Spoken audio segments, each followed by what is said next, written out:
Hello, നമുക്കൊരു fruit custard ഉണ്ടാക്കിയാലോ. നല്ല ടേസ്റ്റാണ് കേട്ടോ. അപ്പോൾ അത് ഉണ്ടാക്കുന്നത് എങ്ങനെയാണെന്ന് നമുക്ക് നോക്കാം.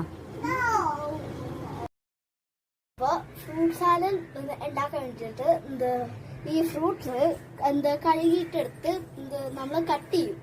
അങ്ങനെ നമ്മൾ കട്ട് ചെയ്യാന്ന് പറഞ്ഞാൽ നമ്മൾ ആപ്പിളും ഏത്തപ്പഴവും പൊമഗ്രനേറ്റും ആട്ടോ നമ്മൾ എടുത്തേക്കുന്നത്. പിന്നെ നട്ട്സ് ഉണ്ട്, നമുക്ക് ഇഷ്ടപ്പെട്ട നട്ട്സ് ഒക്കെ ഇടാം. നമ്മുടെ കയ്യിൽ നട്ട്സ് ഇപ്പോൾ അതേ ഉണ്ടായിരുന്നുള്ളൂ, കാഷ്നട്ടും ക്രിസ്മസും. പിന്നെ നമ്മൾ ചൗരിയും ഓമസിലിയും ഇങ്ങനെ വേവിച്ച് വെച്ച് വെക്കുക. കസ്കസ് എടുത്ത് വെക്കുക, കുതിർത്ത് വെക്കുക. പിന്നെ നമുക്ക് 1/2 ലിറ്റർ പാലാട്ടോ നമ്മൾ യൂസ് ചെയ്യുന്നത്. 1/2 ലിറ്റർ പാല് തിളച്ചെടുത്തേക്കും അതിലേക്ക് പഞ്ചസാര ആവശ്യത്തിന് ഇടുക. പിന്നെ നമ്മുടെ മിക്സ് ചെയ്ത് വെച്ചിരിക്കുന്ന കസ്റ്റേർഡ് പൗഡർ വെള്ളത്തിൽ പാലിൽ കലക്കി വെച്ചാൽ മതി. അത് മിക്സ് ചെയ്ത് ചൂടാക്കിയെടുക്കുക. അതിലേക്ക് മിക്സിഡ് ഒഴിച്ച് നമ്മൾ സ്റ്റവ് ഓഫ് ചെയ്തിട്ട് ഇതൊന്ന് ഫ്രീസ് ചെയ്യുക, തണുക്കാൻ വെക്കുക. ഈ തണുത്ത് കഴിയുമ്പോഴത്തേക്ക് നമുക്ക് ഇതിലേക്ക് നമ്മൾ എടുത്ത് വെച്ചിരുന്ന എല്ലാ ഫ്രൂട്ട്സും മസിലി കസ്കസ് നട്ട്സ് എല്ലാം ഇട്ട് നമുക്ക് ഇതൊരു 10 മിനിറ്റ് കൂടെ നമുക്ക് ഫ്രിഡ്ജിലോട്ട് വെക്കാം. തണുത്ത് കഴിക്കണമെങ്കിൽ അങ്ങനെ കഴിക്കാം, അല്ലാണ്ട് അപ്പോൾ തന്നെ കഴിക്കാനും പറ്റും കേട്ടോ. വീട്ടിൽ എപ്പോഴും ഉണ്ടാക്കുന്ന ഒരു ഡെസേർട്ടാണ് കേട്ടോ, ഭയങ്കര ഇഷ്ടമാണ്.